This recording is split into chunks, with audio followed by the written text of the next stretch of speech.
Welcome to Rigged or Fair, and today we are going to break down the Amethyst vs Princess Poppy lip sync. I analyzed the entire performance shot by shot and assigned point to each queen's edit, taking into account reaction shots, confessionals, sound effects, and camera angles. The more the edit favors one queen, the higher the possibility that the lip sync was rigged. If you don't know how this system works, you can check out my previous video of this series, and there will be a link for that in the description. But before we begin, I would really like to thank all of the viewers who left supporting comments and encouraging words on the first episode. I'm officially back at creating videos for the channel, but there is still a lot of apprehension about the possibility of our work being stolen again. So I don't know how this is going to turn out, but at this point it's almost time to confront this situation. I'm just not looking forward to how messy and stressful it's going to be, nevertheless. Some of you left some interesting suggestions and feedback, and I would like to discuss them together. But first, let's review the lip sync. The lip sync lasts for 2 minutes and 1.2 seconds. During the performance, we were shown two confessionals, one from Poppy and one from Amethyst. Those confessionals last for a really long time, and they affect multiple camera shots.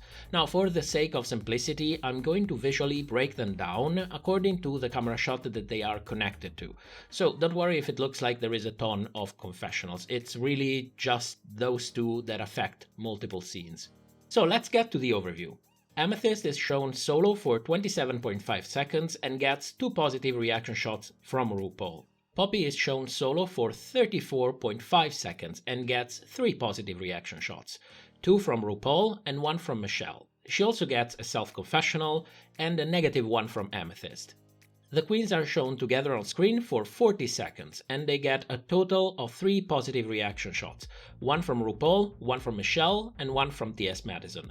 They also get 4 self-confessionals, 2 from Amethyst and 2 from Poppy. The total time in which we see exclusively reaction shots or confessionals on screen is 19.2 seconds. In all of this, there is also a confessional from Selena, but since her words don't really favor any queen, I consider this one neutral. Additional sound effects from the other queens and voiceover from the confessionals were added as well to the performance, but they're not shown in this graph. They will be included and taken into account once we break down the lip sync shot by shot and assign editing points. Now, right out of the bat, we can see how this lip sync is kind of different from the previous one. The winner of the lip sync actually gets less screen time alone compared to the first lip sync of the season. Also, there are much more confessionals and reaction shots, and those seem to be a little bit more equally distributed among the two queens. What is similar to the previous lip sync is the ratio between solo shots and shots where we see both queens together on screen. In both performances, there is a clear preference for single shots rather than showing the queens side by side. Now let's get to the really interesting part and assign point to each queen's edit. Each camera shot that's highlighted by the edit will be worth double points, in some cases even triple points.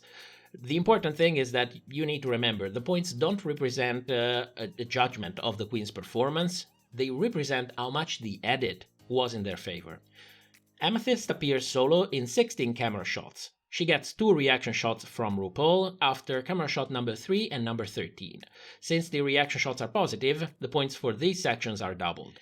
Sections highlighted in grey are worth double points and represent the addition of audio or video edits that put emphasis on the queen's performance. Now, there is something curious about this because many people think that the whole audio for the lip sync is recorded all in one shot. This is not the case. The entire audio for the lip sync is actually edited, and I'm not referring just to the song, because each queens wear a mic pack, and with a little bit of sound mixing, the audio coming from each queen's microphone can be isolated and either removed from the performance altogether or enhanced so that the viewers can actually hear them clearly. They could even be isolated and used as sound effects in a totally different section of the lip sync. Anything is really possible with a little bit of editing magic. So the important thing here is that if we hear those sounds, if we hear the queens cheering, if we hear the queens screaming, I'm talking about the queens in the background, well then it means that someone in the editing room wanted us to hear them. And that's why those sections of the lip sync are worth double points. Now, so that you can understand what I'm talking about, I want to show you those camera shots, but please pay attention to the sound.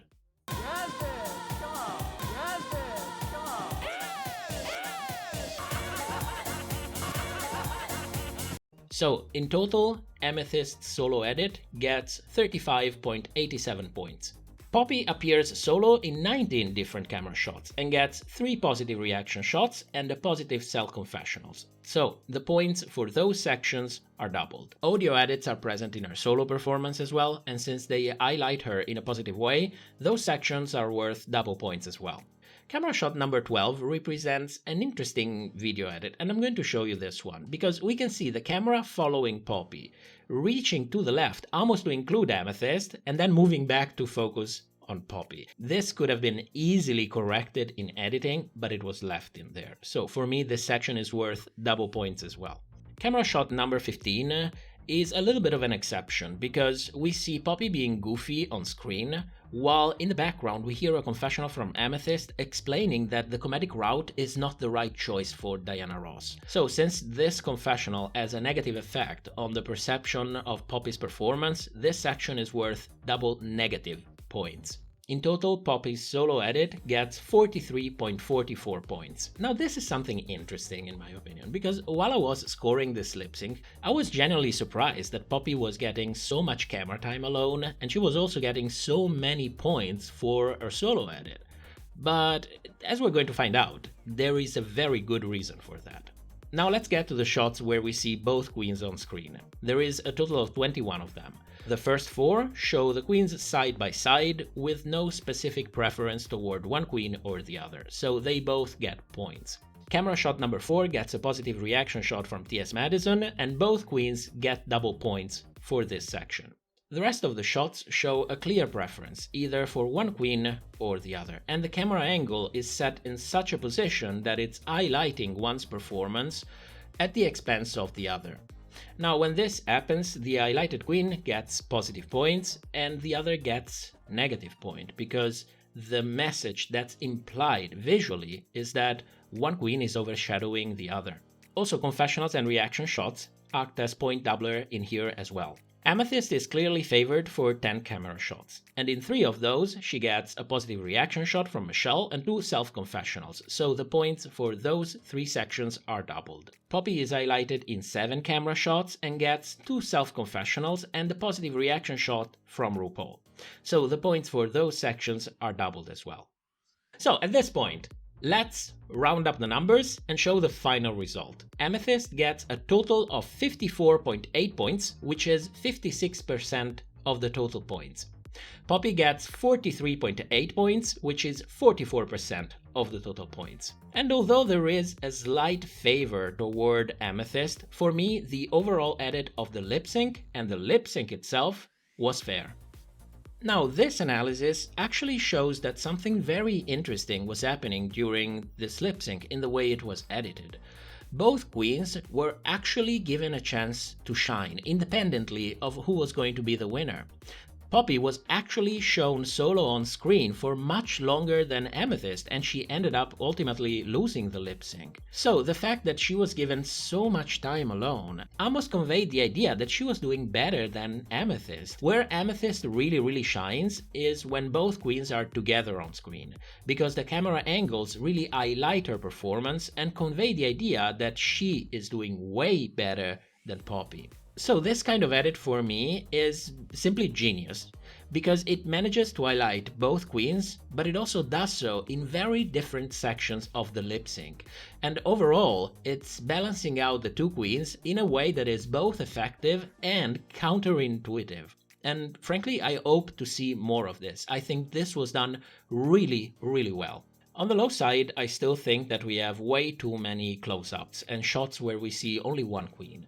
And I would really like to see more wide shots of both queens performing together, see who captures my attentions, compare them, see how they perform next to each other. But all in all, I think that this kind of edit was a huge step forward, and I hope that they will do this again in the future. Apathetic asks if we can really use the editing of the lip sync to find out if the lip sync itself was rigged. Now, as I said before, unless you have been there during filming, you cannot be 100% sure of nothing. However, a lip sync that's been rigged really badly must rely heavily on editing tricks. because you're trying to create an image that is the exact opposite of what actually happened. So you cannot do that without some serious editing magic. On top of that, the edit can give useful clues that can tip the balance, especially if you have some additional information, either because some queen spilled the tea, or because you know that one queen is a really good lip syncer and the other one is maybe still getting started in knowing how to perform this kind of art. Also, I think that there is an educational side in showing how the edit of the lip sync can affect our perceptions, because the tricks that are used in here are the same for media in general. So this is much like my motivation behind doing the chop. I like the idea of people starting to pay attention to the background sounds, the camera angles, and most important of all, the narratives that are carried on in the media that they consume. It's not just about entertainment, it's all media in general, because media can be used in ways that can deeply affect our beliefs and our actions in real life. Norvek asks, how do I give points if we are shown a queen that's turning her back to the camera and that is part of her performance? Like, for example, when a queen is walking to the back of the stage. For me, if the queen is shown alone, I consider it part of her performance, as if she was actually performing while facing the camera. If both queens are together on screen, well, then it depends on the camera angle and the overall impact of the camera shot, if it's highlighting one queen or the other. It's all about the context. Now, occasionally there is some uncertainty, that is for sure. This method can be useful, but it's by no means perfect. However, what I noticed is that in the camera shots where I'm actually uncertain, they end up accounting for no more than a 5% difference in points. So also based on that, in order to judge the edit of a lip sync as rigged, I set up the bar to a 20% point difference, just for good measure. And even that, I still don't consider it a badly rigged edit. I consider it storytelling. So in order to jump from a rigged edit to a rigged lip sync, the difference must be much larger than that. Elizabeth asked if we could use the reaction shots from the queens in the back of the stage as a source of additional information. That is an interesting idea, because the queens on stage can actually see the whole performance, and by keeping an eye on them, we can at least find out which queen they favored the most. Also, their reaction might be one of the reasons why we are starting to get so many close-ups instead of wide shots. The problem would be implementing this idea into a point system and also being able to assess how reliable it actually is. Because the lip-syncing queens are on screen for a good 90-95% of the total time. And this is something that it's true for every lip sync.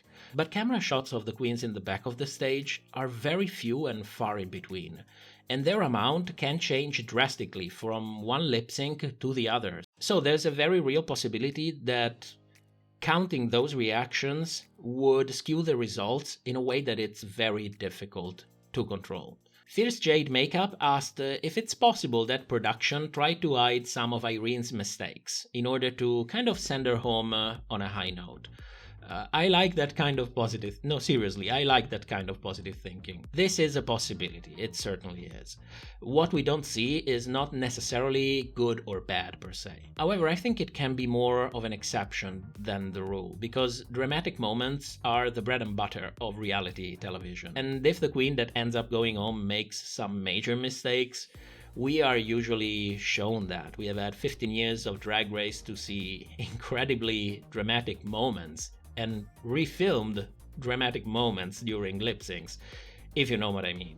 Also, Gothboy UK added that the performance can be used to set up compelling storylines for future seasons of All Stars, and I agree with that, because we've seen that happen multiple times. And that's all of the questions. For the future, I plan to expand these videos to include some additional information on the Queen's edit and their storyline.